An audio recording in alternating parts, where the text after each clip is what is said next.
What's growing on, gardeners? On today's 2-minute garden tip, I'm going to give you a quick refresher course on pruning some of our favorite garden vegetables. In this raised garden bed right here are some late season vegetables that I planted 4 weeks ago, and they have grown tremendously and they need a little bit of love and attention. Let's start with our pepper plants. Here we have a pepper plant that has grown very vigorously. Now, pepper plants should be pruned at an absolute minimum. All we are really trying to do is remove any branches or leaves that are a little bit diseased or maybe dragging on the ground to increase disease resistance and airflow.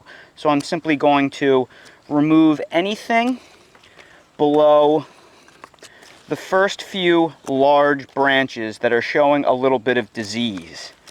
And that's normal for any type of foliage that drags on the ground. So now I cleaned up that stem right here. That is really all you need to do when pruning peppers. Just get them up off the ground. I'm going to do the same thing to all the other pepper plants in this bed. This is the only foliage I removed from this plant. If you want a quick second example, let's look at this sweet pepper right here. We are just going to prune off those lowest leaves or anything showing any disease or pest damage that could be vulnerable.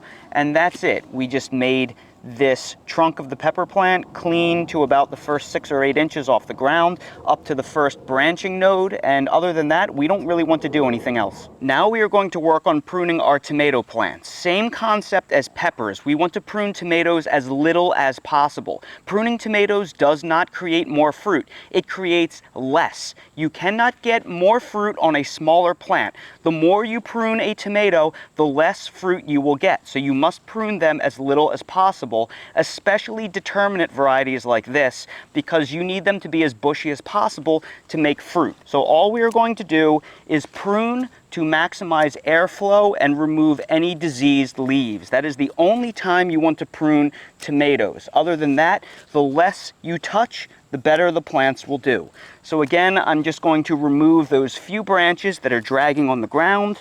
Oh, there's one more back here. And aside from that, we don't want to do anything at all. With the tomatoes, the less you do, the more you do. The same thing holds true with this tomato right here. The less you do, the more you do. You're going to remove any beat up branches like this. You can see this branch has a little bit of pest or disease damage on it because it's dragging on the ground. Aside from that, you don't want to do anything else. We're going to leave this stem nice and clean to give it some airflow and some projection off the ground. But other than that, we don't want to do anything, or else we are just going to harm our fruit production. Pruning cucumbers and zucchini is generally not necessary unless you see some diseased leaves. Unfortunately, it looks like I have a little bit of a mildew problem on this cucumber variety right here, so I do need to prune off some of those diseased leaves.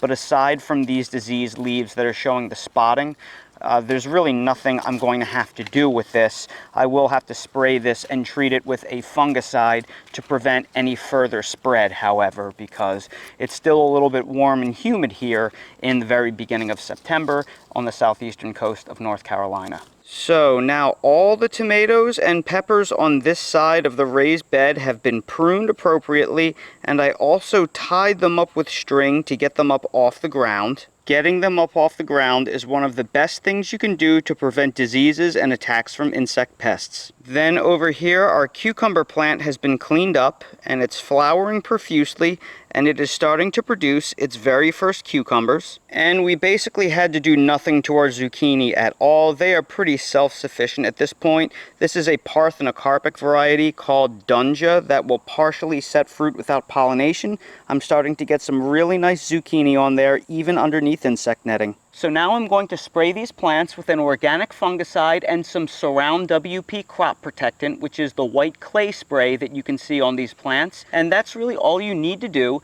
to prune and keep your plants healthy and relatively pest and disease free for the remainder of the season. And that's today's 2-minute garden tip. If you're new to the channel, please consider subscribing and hitting the bell to receive new video notifications, and check out our Amazon storefront and spread shop in the video description for a list of the gardening products I use and awesome custom designed apparel and other gear. Your support is greatly appreciated.